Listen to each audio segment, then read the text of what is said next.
Hello বন্ধুরা, আসসালামু আলাইকুম। আপনারা কেমন আছেন? তো বন্ধুরা, আশা করি সকলেই আপনারা আল্লাহর রহমতে ভালো আছেন। তো বন্ধুরা, আজকে আমি খুবই গুরুত্বপূর্ণ একটি ভিডিও নিয়ে আপনাদের মাঝে হাজির হয়েছি। তো বন্ধুরা, যে সমস্ত ভাইয়েরা কৃষিকাজ করতে আগ্রহী রয়েছেন এবং কি বন্ধুরা, যে সমস্ত লোক ও ভাইয়েরা তারা কোনো কাজ না পেয়ে বেকার সমস্যায় ভুগে আছেন। বেকার সমস্যা থাকার কারণে বন্ধুরা আপনারা বিভিন্ন ধরনের বিপর্যয়ে পড়ে গেছেন।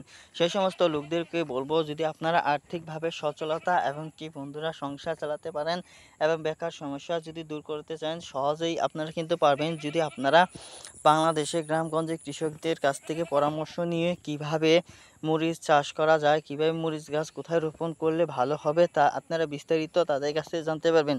তারপর বন্ধুরা, ভালো মানের বীজগুলো আপনারা কোথা থেকে পাবেন সেই বিষয়ে তারা বলে দেবে। তো বন্ধুরা, শুধু ভালো মানের বীজ হলে হবে না, এই ভালো জাতের দেশীয় জাতের মরিচ বন্ধুরা আপনারা যদি রোপণ করতে চান, তাহলে বন্ধুরা অবশ্যই আপনাদের জমি লাগবে ভালো, উর্বর জমিতে এবং কি দোআঁশ বেলে মাটিতে।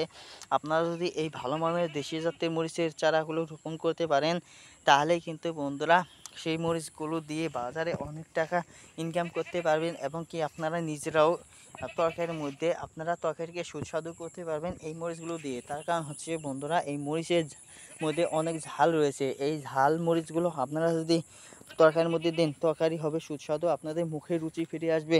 তো বন্ধুরা, এই মরিচের দাম যেহেতু বেশি, সেই হিসেবে বন্ধুরা আপনারা বাজারে লক্ষ লক্ষ টাকা ইনকাম করতে পারেন খুব সহজেই। তো বন্ধুরা, ধন্যবাদ আপনাদেরকে।